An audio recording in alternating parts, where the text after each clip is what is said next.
अब हम लोग कर रहे हैं कौन सी ऐसी प्रॉपर्टीज हैं जो लिथियम और मैग्नीशियम में कॉमन है, और एक जो इनकी प्रॉपर्टीज हैं उनमें हम लोगों ने रिड्यूसिंग कैरेक्टर करना भूल गए थे, उसको कर लेते हैं। कौन ज़्यादा रिड्यूसिंग, कौन कम रिड्यूसिंग। तो अगर बात की जाए रिड्यूसिंग कैरेक्टर की, तो रिड्यूसिंग कैरेक्टर का मतलब क्या होता है कि कौन रिड्यूसिंग एजेंट की तरह काम करेगा, कौन रिड्यूसिंग एजेंट की तरह काम नहीं करेगा, या कौन अच्छा रिड्यूसिंग एजेंट है और कौन गंदा रिड्यूसिंग एजेंट है, इसकी बात कर रहे हैं। स्ट्रॉन्ग रिड्यूसिंग एजेंट की बात कर रहे हैं और वीक रिड्यूसिंग एजेंट की बात कर रहे हैं। अब रिड्यूसिंग एजेंट होगा क्या, जिसका खुद का क्या होगा, ऑक्सीडेशन। वो अगर ऑक्सीडाइज होगा तो रिड्यूसिंग एजेंट की तरह काम करेगा। मान लो सोडियम है, अगर सोडियम सोडियम प्लस बना लेता है, इलेक्ट्रॉन को लूज करता है, तो ये सोडियम का क्या हो रहा है, ऑक्सीडेशन हो रहा है। अगर किसी रिएक्शन में Na से Na प्लस बनाता है सोडियम, तो उसका खुद का ऑक्सीडेशन हो रहा है, और वो काम करेगा कैसे, एक्ट एज रिड्यूसिंग एजेंट। इतनी बात तो सबको समझ में आती है। अब ये जितने भी अल्कली मेटल हैं ये रिड्यूसिंग एजेंट की तरह काम करते हैं।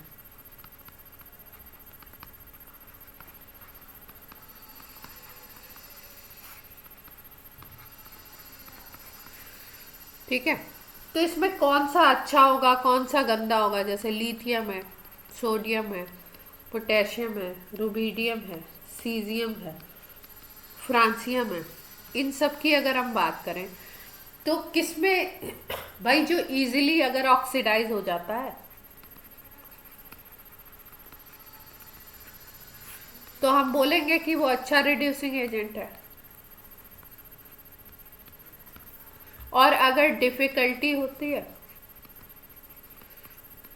ऑक्सीडाइज होने में, कोई इजीली हो रहा है और कोई डिफिकल्टी से हो रहा है, तो वो बैड रिड्यूसिंग एजेंट है।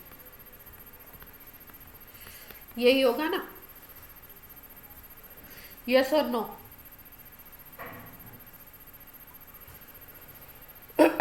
अब ये जो रिड्यूसिंग कैरेक्टर देखा जाता है, ये रिड्यूसिंग कैरेक्टर देखते हैं हम लोग रिडक्शन पोटेंशियल से। इलेक्ट्रोड वाले ऑक्सीडेशन वाले चैप्टर में, रेडॉक्स वाले में हमने पढ़ा था इलेक्ट्रोड पोटेंशियल कितने तरीके के पढ़े थे। इलेक्ट्रोड पोटेंशियल की हमने बात की थी और दो तरीके के पढ़े थे। एक को हमने कहा था रिडक्शन और दूसरे को क्या कहा था, ऑक्सीडेशन।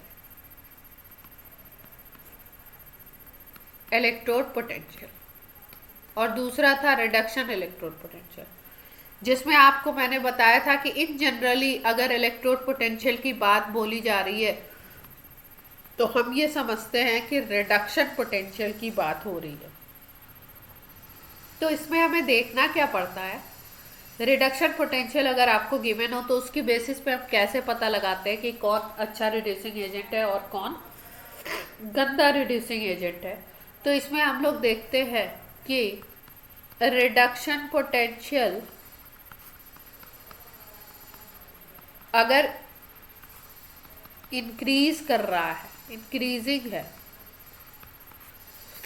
तो उसका ऑक्सीडाइजिंग प्रॉपर्टी इंक्रीज करेगी। मतलब वो अच्छे ऑक्सीडाइजिंग एजेंट की तरह यूज होगा। लेकिन अगर रिडक्शन पोटेंशियल कम होता जा रहा है, डिक्रीज कर रहा है,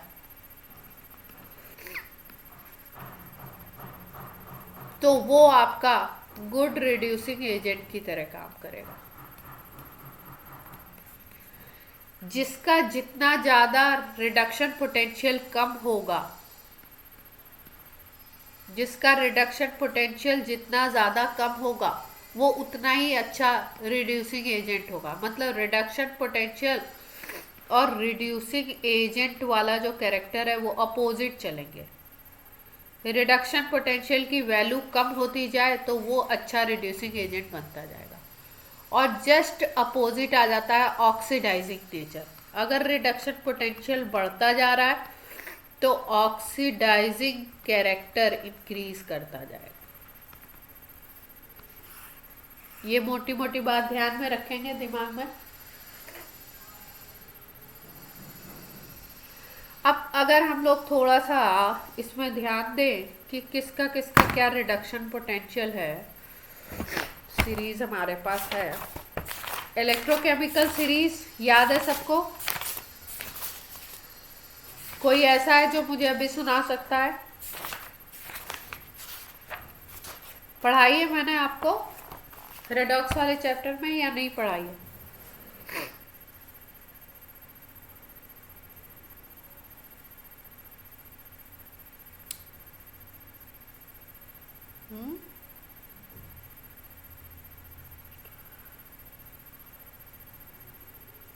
इलेक्ट्रोकेमिकल सीरीज नहीं पढ़ाई आपको, जिसको एक्टिविटी सीरीज बोलते हैं? जरूर पढ़ाई होगी ये वाली। लिख बा सरकार ना मैं गल वंजन ग्रेफी कैटको नीसन लेट हचप्पा।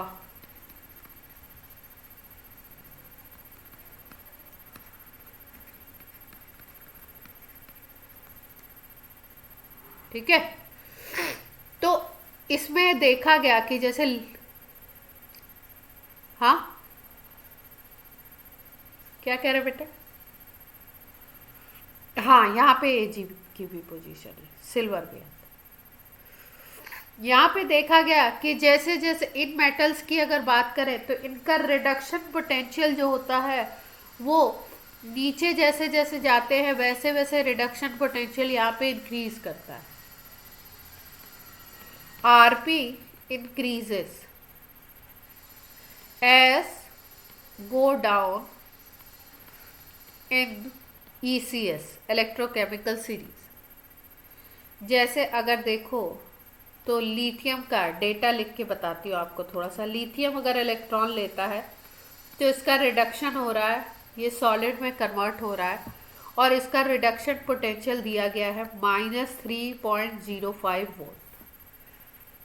ऐसे ही अगर पोटेशियम की बात करें तो पोटेशियम का रिडक्शन जब अच्छा जो चीज़ होती है उसी के अकॉर्डिंग पोटेंशियल लिखा जाता है। जैसे यहाँ पे Li इलेक्ट्रॉन को गेन कर रहा है, Li सॉलिड बना रहा है, तो ये जो पोटेंशियल है अंडरस्टूड है कि ये रिडक्शन पोटेंशियल है, क्योंकि रिएक्शन क्या शो कर रही है? रिडक्शन शो कर रही है। K+ इलेक्ट्रॉन लेता है, K सॉलिड बनाता है। यहाँ पे अगर हम देखें तो रिडक्शन पोटेंशियल 2.93 होता है वोल्ट। ऐसे ही अगर नीचे जाते जाए हम लोग, जैसे मान लो सिल्वर का देखें तो सिल्वर जब इलेक्ट्रॉन को गेन करके सिल्वर सॉलिड बनाता है, सिल्वर बहुत ज़्यादा नीचे है, तो यहाँ पे अगर हम देखें तो रिडक्शन पोटेंशियल यहाँ पर जाकर के आता है 0.80 वोल्ट। यहाँ पे देखो माइनस में ये वैल्यू है, छोटी वैल्यू है, और यहाँ पे देखो ये बड़ी वैल्यू बन गई ना।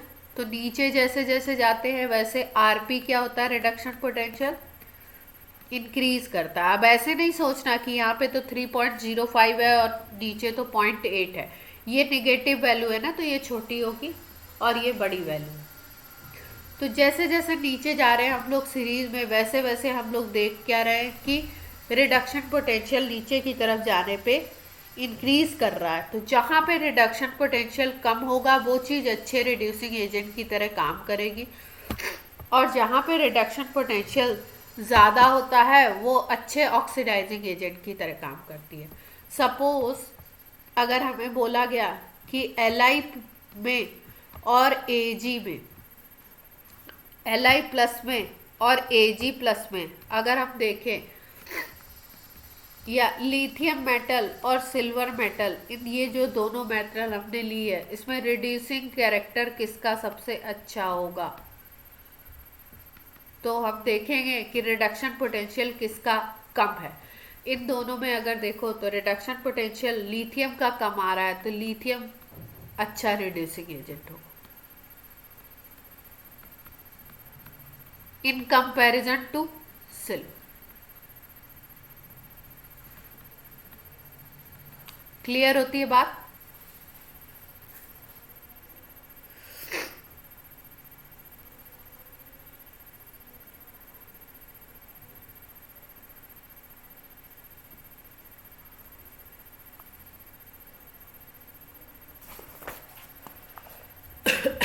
अब बात की जाए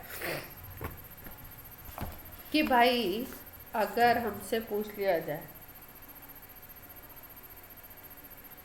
reducing agent, reducing agent lithium, silver को अगर आपको यूज करना है तो सिल्वर अच्छे ऑक्सीडाइजिंग एजेंट की तरह काम करेगा, रिड्यूसिंग की तरह नहीं।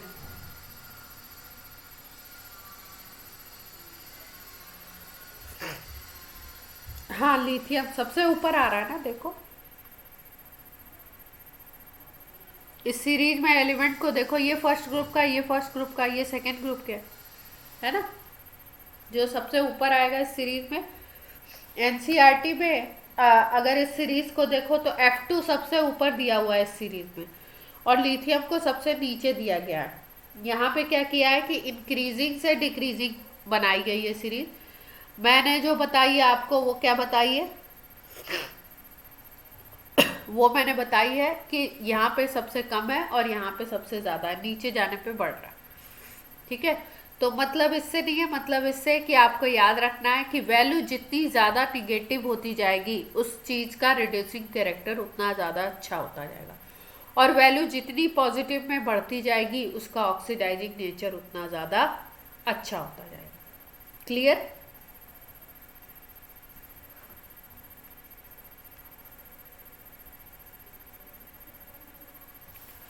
as reduction potential value becomes more and more negative, element becomes good reducing agent, and as reduction potential value becomes more and more positive, मतलब बढ़ता जाए, पॉजिटिव होता जाए, और element becomes good oxidizing agent। अब अच्छा, अब ये केवल इसी फैक्टर पे रिडक्शन और इस पे ही डिपेंड नहीं करता, और भी चीज़ों पे डिपेंड करता है, लेकिन क्या है कि अगर रिडक्शन पोटेंशियल आपको पता है तो इससे हम लोग सीधे सीधे आंसर को निकाल सकते हैं। क्लियर है?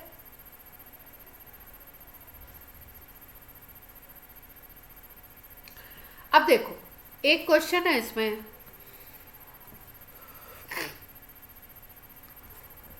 कि अगर सपोज हम लोग ले लेते हैं ये जो मेटल्स हैं ना, इनको हम गैसियस स्टेट में ले लें। मान लो लिथियम गैसियस है, पोटेशियम गैसियस है, सोडियम आपका गैसियस है, के आपका गैसियस है, रुबीडियम गैसियस, सीजियम गैसियस, ये सब गैसियस स्टेट में अगर हो।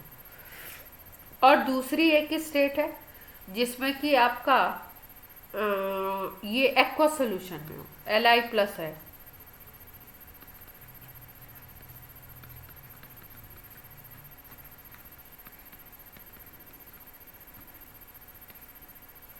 तो ये जितने भी आयन हैं सारे के सारे एक्वा सोल्यूशन में। तो पूछा जा रहा है कि कौन अच्छे रिड्यूसिंग एजेंट की तरह काम करेगा और कौन गंदे रिड्यूसिंग एजेंट की तरह काम करेगा, या ऑर्डर बताना है रिड्यूसिंग कैरेक्टर का। क्या डिफरेंस आना चाहिए, सोचिए जरा।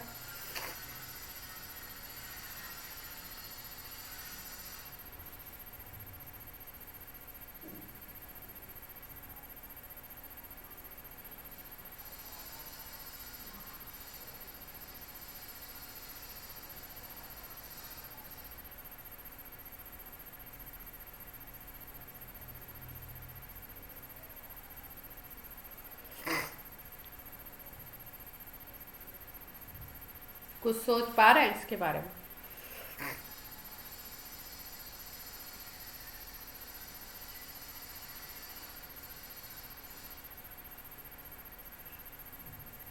सेकंड क्या? ये सेकंड कॉलम, ये सेकंड लाइन, ये लाइन, ये वाली, ये बता रहा है, देखो ये कह रहा है कि रिडक्शन पोटेंशियल की वैल्यू को बढ़ाते जाओ। तो अगर आप बहुत ज़्यादा पॉजिटिव वैल्यू कर दोगे तो वो बहुत अच्छे ऑक्सीडाइजिंग एजेंट की तरह वो एलिमेंट काम करेगा। समझ रहे हैं? जैसे मान लो हम बोलते हैं कि ये एक एलिमेंट ए है, ये एक एलिमेंट बी है, इसका रिडक्शन पोटेंशियल जो है स्टैंडर्ड, इसका मान लो है 2.01 पॉजिटिव में, ठीक है, और इसका होता है 3.01 वोल्ट पॉजिटिव में। तो ये पॉजिटिव में इंक्रीज हो गया ना, more and more increase in positive, यही तो बोला है। रिडक्शन पोटेंशियल इंक्रीज कर रहा है। तो अगर इन दोनों को कंपेयर करना है कि कौन अच्छा ऑक्सीडाइजिंग एजेंट होगा, तो जिसका ज़्यादा रिडक्शन पोटेंशियल है पॉजिटिव में, उसका वो अच्छा ऑक्सीडाइजिंग एजेंट होगा। तो ये बी जो होगा, B is good oxidizing, good भी नहीं बोलेंगे, बेटर बोल सकते हैं ना, B is better oxidizing agent.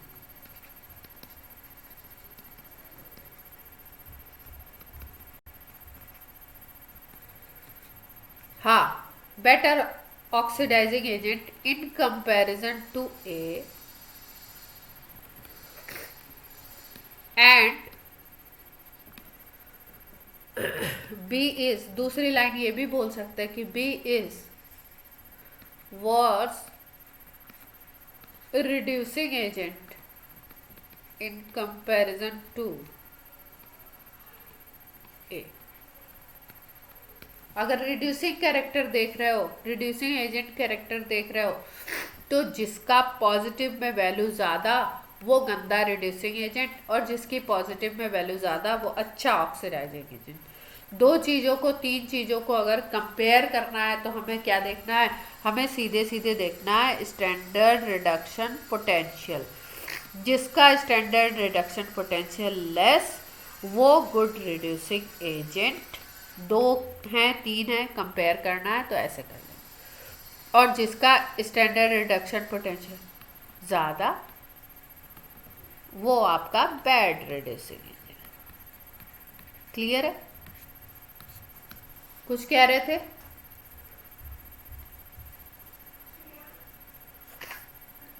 हाँ, जैसे इसमें बी है, हाँ, बी को अगर हम बोले कि बी भाई ऑक्सीडाइजिंग कैरेक्टर के बेसिस पे बताओ कौन अच्छा है, तो बी अच्छा ऑक्सीडाइजिंग एजेंट है। और जो चीज़ अच्छी ऑक्सीडाइजिंग होगी वो गंदी रिड्यूसिंग होगी। तो अगर एक एक कंपैरिजन में बी को बोले रिड्यूसिंग कैरेक्टर बताओ, तो रिड्यूसिंग कैरेक्टर गंदा हो जाएगा उसका, क्योंकि ये दोनों प्रॉपर्टीज अपोजिट चलती हैं।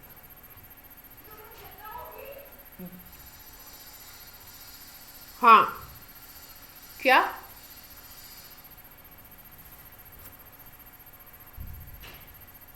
अच्छा, सबसे अच्छा देखो, पूरी जो ईसीएस है ना,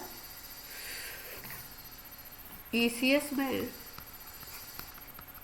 सबसे अच्छा रिड्यूसिंग एजेंट पूरी ईसीएस में आपका लिथियम है, और सबसे अच्छा ऑक्सीडाइजिंग एजेंट फ्लोरीन है, ठीक है। और इसको बोलो तो ये हो जाएगा आपका वर्स्ट ऑक्सीडाइजिंग एजेंट, और ये हो जाएगा worst fluorine, worst reducing agent, क्योंकि दोनों कैरेक्टर अपोजिट है पूरी इलेक्ट्रोकेमिकल सीरीज में, ठीक है।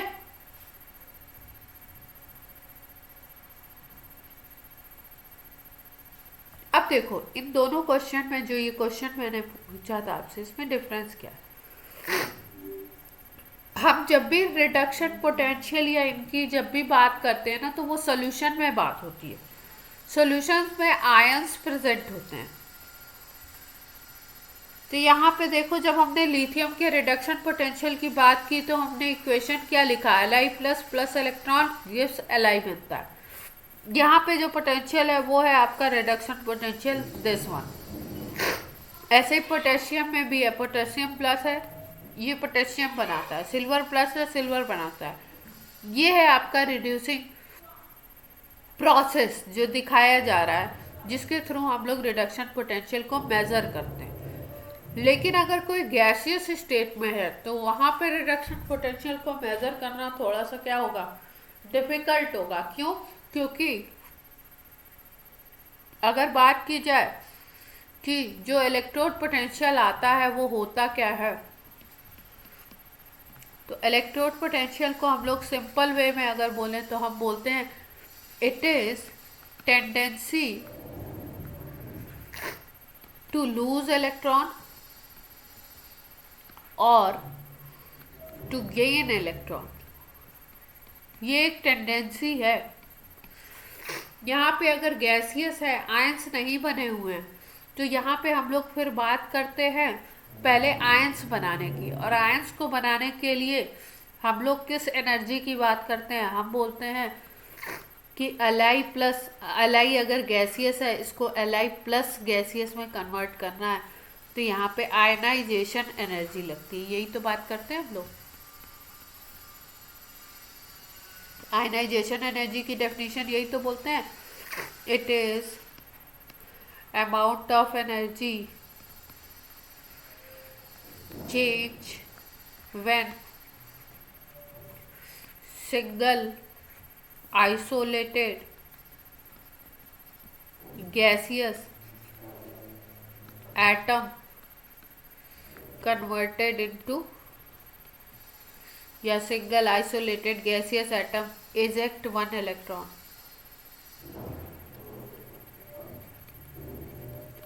यही तो बोलते हैं। तो जब ऐसा दिखेगा हमें, तब हमें रिड्यूसिंग कैरेक्टर, जब गैसियस एलिमेंट है तब रिड्यूसिंग कैरेक्टर को देखना है, तब हमें आयनाइजेशन एनर्जी को देखना पड़ेगा कि आयनाइजेशन एनर्जी किसकी ज़्यादा है, किसकी कम है। लेकिन जब एक्वस सोल्यूशन की बात की जाएगी तब हमें क्या देखना पड़ेगा, ऑक्सीडेशन रिडक्शन पोटेंशियल को देखना पड़ेगा। तो अगर गैसियस स्टेट की बात कर ली जाए, सोल्यूशन फॉर्म में नहीं हो अगर कोई एलिमेंट, तो वहाँ पे हमें आयनाइजेशन एनर्जी को देख करके रिड्यूसिंग नेचर को देखना पड़ता है। और अगर हमारे को आयन फॉर्म में दिया हो तो हम वहाँ पे रिडक्शन पोटेंशियल को देख करके डिसाइड करते हैं कि कौन सा आपका अच्छा रिड्यूसिंग एजेंट है और कौन सा गंदा रिड्यूसिंग एजेंट है। क्लियर होती है बात?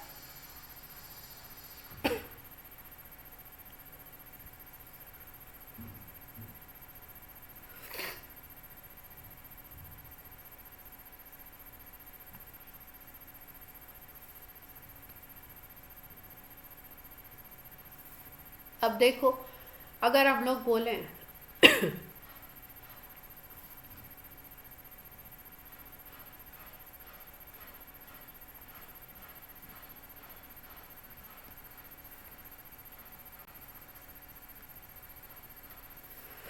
कि लिथियम गैसियस कन्वर्ट होता है लिथियम प्लस गैसियस में और इलेक्ट्रॉन ये रिलीज करता है, ठीक है। यहाँ पे आयनाइजेशन एनर्जी मान लो लगती है x है वैल्यू इसकी।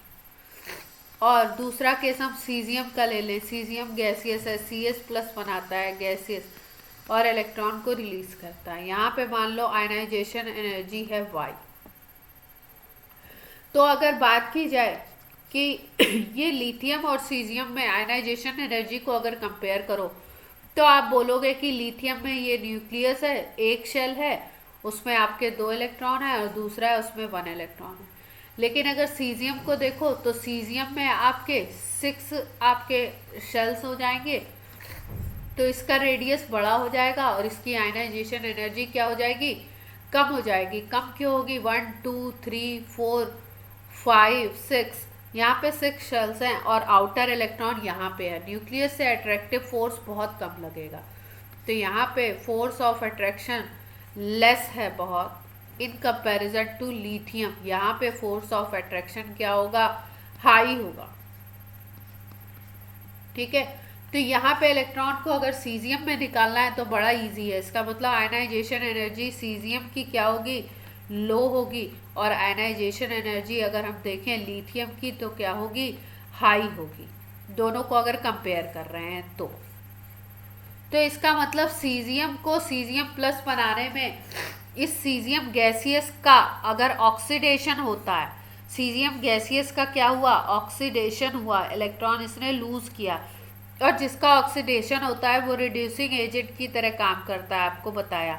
तो इसका मतलब अगर गैसियस स्टेट में बोलो तो ये इजीली सीजियम जो है वो इजीली आपका ऑक्सीडेशन कर ले रहा है अपना, तो वो अच्छे रिड्यूसिंग एजेंट की तरह काम करेगा। उसके कंपैरिजन में लिथियम गैसियस को अगर देखो तो वो क्या होगा, गद्दे रिड्यूसिंग एजेंट की तरह काम करेगा, क्योंकि वहाँ पे फोर्स ऑफ अट्रैक्शन ज़्यादा है तो आपको आयनाइजेशन एनर्जी ज़्यादा लगानी पड़ रही है, तो ये प्रोसेस डिफ़िकल्ट हो गया। जहाँ पे भी आयनाइजेशन एनर्जी लो है वो प्रोसेस अपने आप इजी हो जाएगा, और जहाँ पे आयनाइजेशन एनर्जी हाई है वो प्रोसेस डिफ़िकल्ट हो जाएगा। क्लियर होती है बात, दोनों क्वेश्चंस के डिफरेंस को आप समझ पाए, ये जो दोनों में।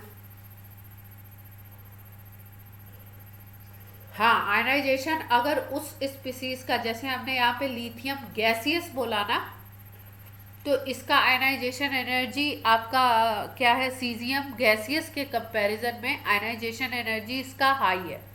ठीक है, क्योंकि फोर्स ऑफ अट्रैक्शन ज़्यादा था इलेक्ट्रॉन पे, तो इसका आयनाइजेशन एनर्जी हाई है और सीजियम गैसियस का आयनाइजेशन एनर्जी कम है। तो बोला गया कि भाई लिथियम जो है वो डिफ़िकल्टी से होगा आयनाइज, और सीजियम इजीली हो जाएगा। तो जो इजीली ऑक्सीडाइज हो जाता है, ऑक्सीडेशन हो रहा है, वो अच्छा रिड्यूसिंग एजेंट की तरह काम करेगा। तो यहाँ पे अगर देखो गैसियस स्टेट में, तो गैसियस स्टेट के अकॉर्डिंग आप बोल सकते हो कि लिथियम गैसियस जो है वो आपका बैड रिड्यूसिंग एजेंट हुआ, और सीजियम गैसियस क्या हो गया आपका गुड रिड्यूसिंग एजेंट, इन सब में अगर कंपेयर करो। क्लियर होती है बात? ठीक है, लेकिन अगर सोल्यूशन फॉर्म में बात की जा रही है तो सोल्यूशन फॉर्म में लिथियम सबसे अच्छा होता है, और बाकी सारे जो होते हैं इससे कम पे आते हैं। तो इसमें अगर ऑर्डर देखोगे गैसियस वाले में, तो जो ऑर्डर आएगा इसका जस्ट अपोजिट ऑर्डर इसमें आता है।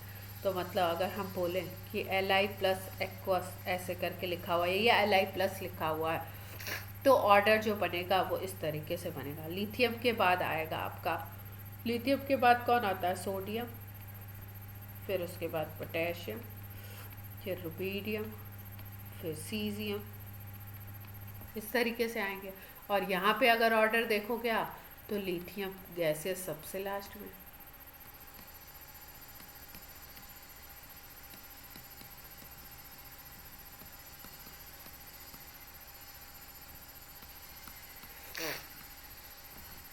सबसे ज़्यादा अच्छा रिड्यूसिंग एजेंट कौन आएगा, सीजियम गैसियस। तो दोनों अलग, इन दोनों क्वेश्चन का मतलब ये था कि स्टेट, फिजिकल स्टेट की को मेंशन कर दिया गया है, गैसियस स्टेट कर दिया गया है, तब वहाँ पे हम लोग आपका दूसरे तरीके से आंसर को सोचेंगे, लेकिन एक्वस सोल्यूशन पे जो दिया जाता है वो इस तरीके से सोचते हैं। अब जैसे आपको लिख दिया जाए सीधे सीधे लिथियम कैसा रिड्यूसिंग एजेंट है, किसी और के कंपैरिजन में कोई स्टेट नहीं बताई गई, तो अंडरस्टूड होता है कि ये वाली चीज़ है।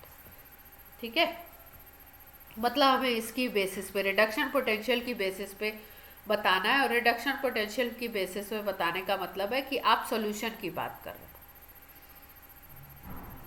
क्लियर?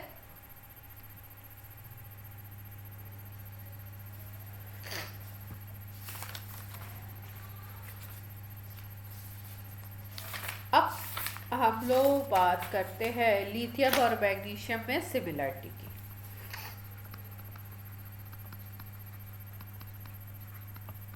हाँ, similarity in lithium and magnesium. क्योंकि ये डायगोनल रिलेशनशिप शो कर रहे हैं ना।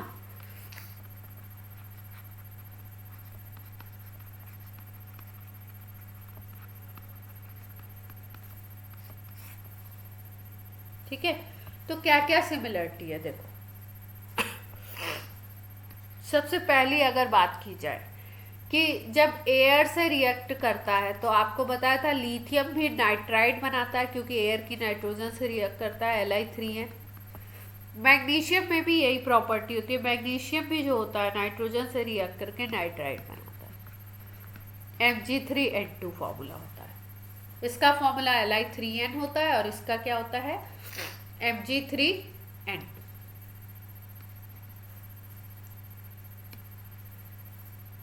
लेकिन होते दोनों नाइट्राइड है,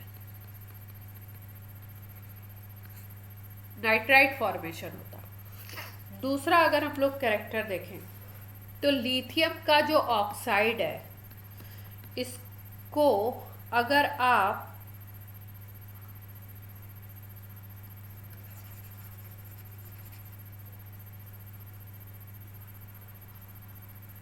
या लिथियम का जो हाइड्रोक्साइड है, ऑक्साइड नहीं, लिथियम का जो हाइड्रोक्साइड है, इसको हीट अप करो तो ये ऑक्साइड बनाता है और वाटर अलग करता है। यही सेम प्रोसेस हमें देखने को मैग्नीशियम के हाइड्रोक्साइड में भी मिलता है।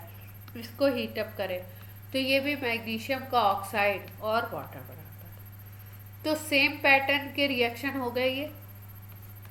एयर से रिएक्ट करने पर एयर के नाइट्रोजन से नाइट्राइड बनाया, फिर उसके बाद अगर इसके हाइड्रोक्साइड को हीटअप करो तो ऑक्साइड और वाटर बनते हैं। दोनों केसेस में सेम ये चीज़ हमें देखने को मिलती है।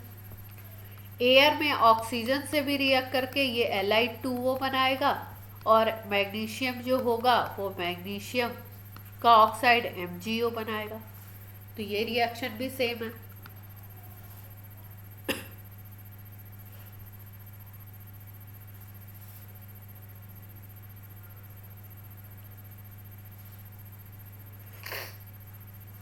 ये भी एयर से रिएक्शन है, एयर में ऑक्सीजन भी है, एयर में नाइट्रोजन भी है, दोनों से सेम पैटर्न के रिएक्शन दिखाए जा रहे हैं। दूसरा अगर हम बात करें लिथियम और मैग्नीशियम दोनों की इलेक्ट्रोनिगेटिविटी की, तो ये ऑलमोस्ट सिमिलर होती है।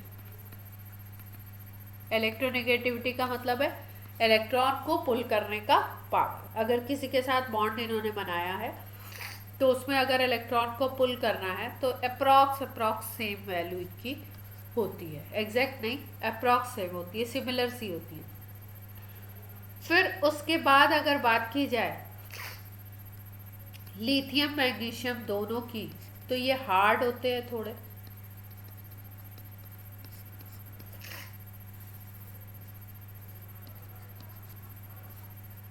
फिर LiOH ले लो, मतलब इसका हाइड्रोक्साइड ले लो, और MgOH होल ट्वाइस ले लो। दोनों के जो हाइड्रोक्साइड हैं ये वीक बेस होते हैं, ठीक है। इसीलिए जो ये MgOH होल ट्वाइस है इसको हम लोग बोलते हैं मिल्क ऑफ मैग्नीशिया। और क्योंकि ये वीक बेस होता है इसीलिए इसको हम लोग यूज़ करते हैं किसमें, एंटा एसिड में। एसिडिटी को ख़त्म करने के लिए जो मेडिसिन्स बनती हैं उसमें उनको एंटा एसिड्स बोलते हैं, और उनको एसिडिटी को ट्रीट करने के लिए इनको यूज़ किया जाता है। ये वीक बेस होते हैं इसलिए। अब स्ट्रॉन्ग बेस को क्यों नहीं यूज़ किया गया, देखो, चाहे आप स्ट्रॉन्ग बेस ले लो या स्ट्रॉन्ग एसिड ले लो, अगर आप कोई स्ट्रॉन्ग बेस लेते हो या स्ट्रॉन्ग एसिड लेते हो, ठीक है, तो स्ट्रॉन्ग बेस और स्ट्रॉन्ग एसिड जो होते हैं ये इतने हाईली पोटेंशियल होते हैं कोरोजन करने में, ठीक है। किसी भी मेटल की सरफेस को ये खराब बहुत तेज़ी से करते हैं, इसको डिस्ट्रॉय करते हैं, ठीक है। और अगर बात की जा रही है एंटा एसिड की, तो इसका मतलब इसको ह्यूमन बॉडी में यूज़ करना है ना। तो आपको पता है कि ह्यूमन बॉडी के इंटेस्टाइन वगैरह में, स्टमक में इसको जाना है अगर, और आपको पता है कि अगर स्ट्रॉन्ग एसिड या स्ट्रॉन्ग बेस होगा तो जो एसिड आपका स्टमक में प्रोड्यूस हुआ है उसको ख़त्म करने के लिए, न्यूट्रलाइज करने के लिए अगर हम स्ट्रॉन्ग बेस को यूज़ कर दें तो वो तेज़ी से एसिडिटी को ख़त्म करेगा, फास्ट काम करेगा। ठीक है, अगर स्ट्रॉन्ग बेस यूज़ कर दो, क्योंकि इसमें अब करते क्या है, एसिड जो स्टमक में प्रोड्यूस हुआ है उसको हम उसको हम बेस से न्यूट्रलाइज करते हैं। लेकिन स्ट्रॉन्ग बेस क्योंकि कोरोसिव प्रॉपर्टी का होता है तो ये क्या करेगा कि आपके हो सकता है कि अल्सर्स या आपके जो भी अंदर का जो भी, जैसे मान लो इंटेस्टाइन है तो उसका जो इंटरनल लाइनिंग होगी उसको प्रॉब्लम कर सकता है। स्टमक है, उसकी जो इंटरनल लाइनिंग होगी उसको ये प्रॉब्लम कर सकता है। ठीक है, तो अल्सर्स वगैरह क्रिएट हो सकते हैं। इसलिए स्ट्रॉन्ग बेस नहीं यूज़ किया जाता है, क्या यूज़ किया जाता है, वीक बेस। क्लियर हुई बात?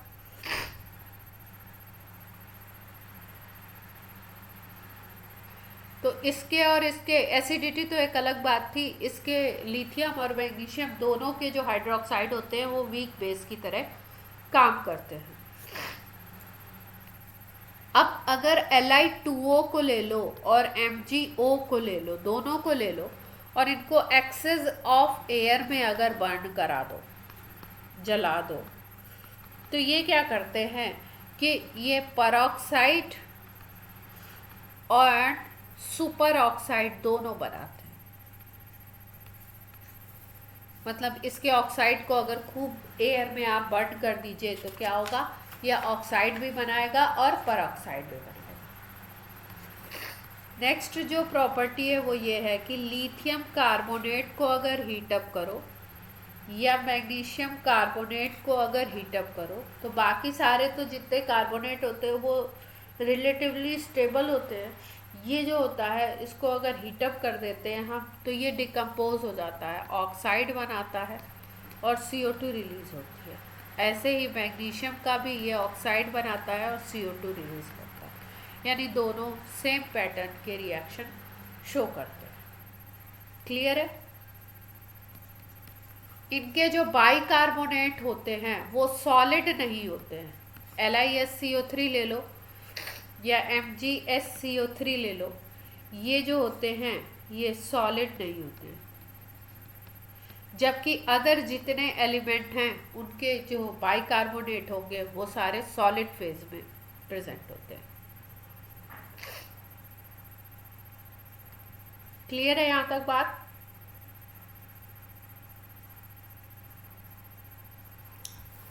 देखो इसमें इन पे क्वेश्चन खूब बनते हैं जिसमें आपको हीटिंग कर रहे हैं। जैसे LiNO3 को जब हीटअप किया जाता है, लिथियम के नाइट्रेट को जब हीटअप करते हैं तो सबसे पहले ऑक्साइड, फिर NO2 गैस और ऑक्सीजन गैस बनती है। ऐसे ही अगर मैग्नीशियम का नाइट्रेट ले लेते हैं हम लोग तो मैग्नीशियम के नाइट्रेट को जब हीटअप करते हैं तो ये भी मैग्नीशियम का ऑक्साइड NO2 और O2 बनता है। तो सेम पैटर्न के रिएक्शन हो गए। क्यों? ऑक्साइड बना रहा है, नाइट्रोजन डाइऑक्साइड बना रहा है और ऑक्सीजन गैस बना रहा है। ये ब्राउन कलर की गैस होती है NO2। तो दोनों का सेम पैटर्न रिएक्शन का रहता है। अब LiCl भी कोवेलेंट कैरेक्टर शो करता है और MgCl2 में भी थोड़ा कोवेलेंट कैरेक्टर होता है। दोनों आपके कोवेलेंट कैरेक्टर को शो करते हैं और दोनों को अगर इथेनॉल में डिसॉल्व किया जाए तो डिसॉल्व हो जाएंगे। इथेनॉल आपका ऑर्गेनिक सॉल्वेंट है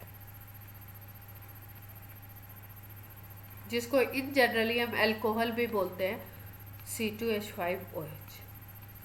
ठीक है, अल्कोहल तो बहुत सारे होते हैं पर अगर जनरल वे में कॉमन लैंग्वेज में बोला जा रहा है अल्कोहल तो यही समझा जाता है कि C2H5OH की बात हो रही है, इथेनॉल की बात कर रहे हैं। क्लियर? अब लिथियम का क्लोराइड ले लो या मैग्नीशियम का क्लोराइड ले लो, दोनों क्रिस्टलाइज हो जाते हैं। एक ही तरीके के पैटर्न में दोनों क्रिस्टलाइज होते हैं, क्रिस्टल बनाते हैं। जैसे LiCl जो होता है इसके साथ 2H2O क्रिस्टलाइजेशन लगता है, और MgCl2 जो होता है इसके साथ 6H2O वाटर ऑफ क्रिस्टलाइजेशन लगता है। तो ये कुछ प्रॉपर्टीज थी आपकी मैग्नीशियम और लिथियम की जो सिमिलर होती हैं। अब देखो कभी कभी रिएक्शंस में ऑर्गेनिक में हमें अमेल्गम वर्ड लिखा हुआ मिलेगा। अमेल्गम्स का क्या मतलब होता है? देखो, एल्कली मेटल को ले लो, इसको कंबाइन कर दो मरकरी के साथ। Alkali metal combines with mercury to form amalgams. वैसे तो किसी भी मेटल को अगर डिसॉल्व कर दिया जाता है मरकरी में, मरकरी लिक्विड होता है, लिक्विड फॉर्म में होता है, तो अगर किसी भी मेटल को आप मरकरी में डिसॉल्व कर दो तो बोलते हैं कि उसका अमेल्गम है। जैसे मान लो हमने बोला कि सोडियम को मरकरी में डिसॉल्व कर दिया, ऐसे लिखा है Na और डैश करके Hg, तो ये मतलब है सोडियम अमलगम बोला जा रहा है। मतलब सोडियम को आपने मरकरी में डिसॉल्व कर दिया, ठीक है। और जब भी हम लोग अमलगम फॉर्म करते हैं, अमलगम बनता है, तो ये एक एक्सोथर्मिक रिएक्शन है, मतलब यहाँ पे हीट निकलती है, हीट जनरेट होती है इस रिएक्शन में।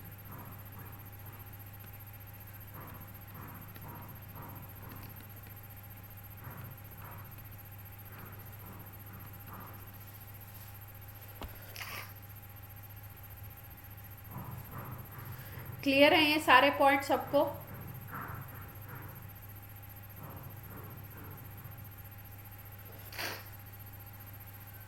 अब देखो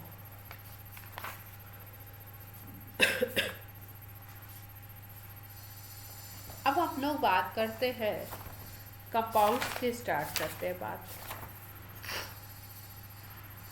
सबसे पहला जो अपना सिलेबस में कंपाउंड है वो है आपका washing soda, NaCl, NaOH, baking soda. 4 हैं जिनको मेजर हमको पढ़ना है।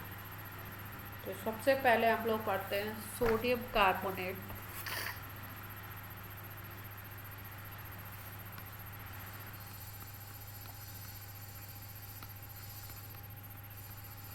सोडियम के कंपाउंड पढ़ रहे हैं, इसमें हम सबसे पहला पढ़ रहे हैं वॉशिंग सोडा। फॉर्मूला होता है Na2CO3.10H2O। इसको बोलते हैं वॉशिंग सोडा। अगर वैसे बोले तो हम बोल सकते हैं सोडियम कार्बोनेट, या बोल सकते हैं सोडियम कार्बोनेट डेकाहाइड्रेट। डेका का मतलब होता है 10, हाइड्रेट का मतलब ये वाटर ऑफ क्रिस्टलाइजेशन।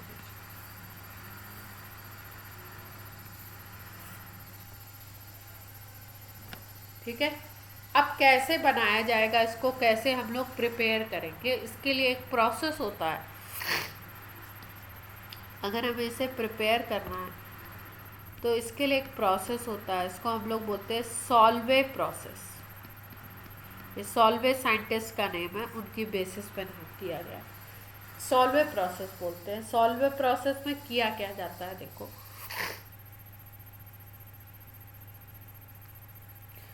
हम लोग अमोनिया गैस लेंगे,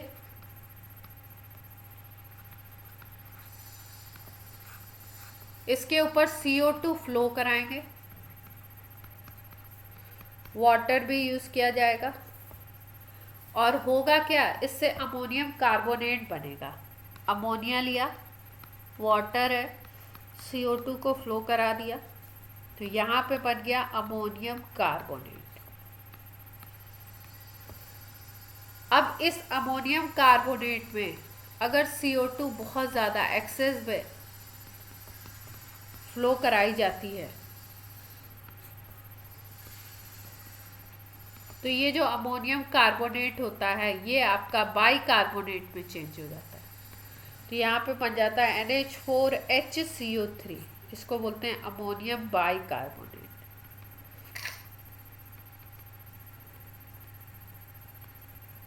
ये था अमोनियम कार्बोनेट।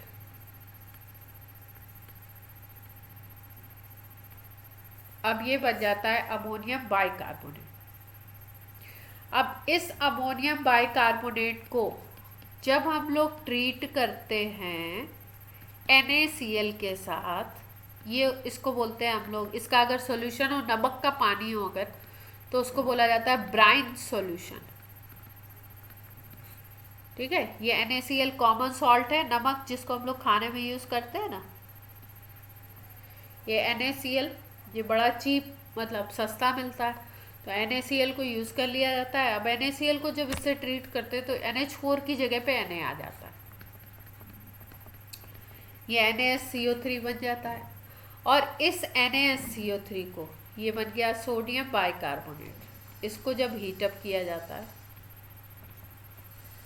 तो ये जा कर के बनाता है Na2CO3।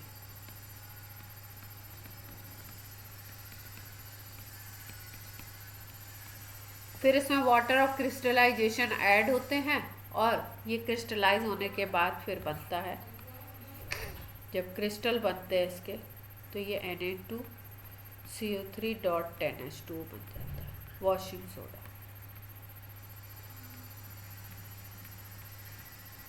क्लियर हो रही है बात?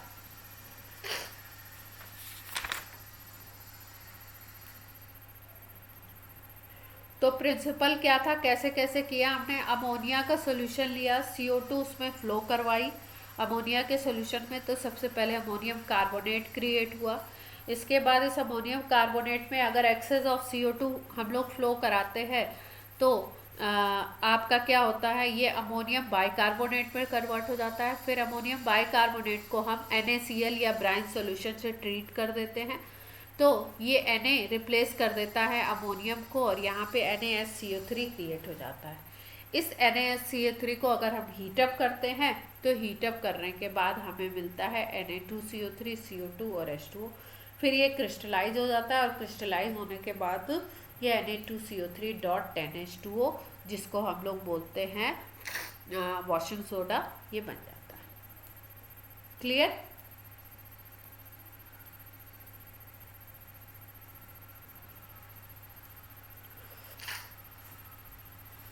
अब अगर बात की जाए कि कैसे कैसे, ये तो हमने एक सिंपल वे में प्रोसेस लिख दिया।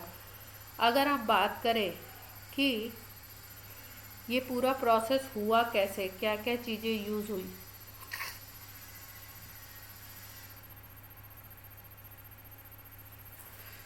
तो इसको देखते हैं हम लोग।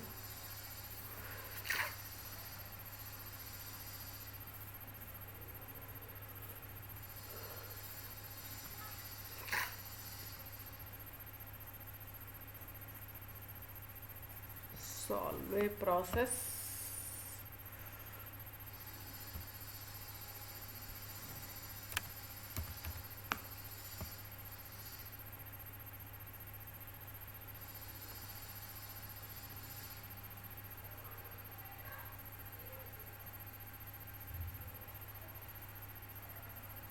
सॉल्वे का पिक्चर कहाँ गया, कोई नहीं, आपको कहाँ से दिखाऊं मैं,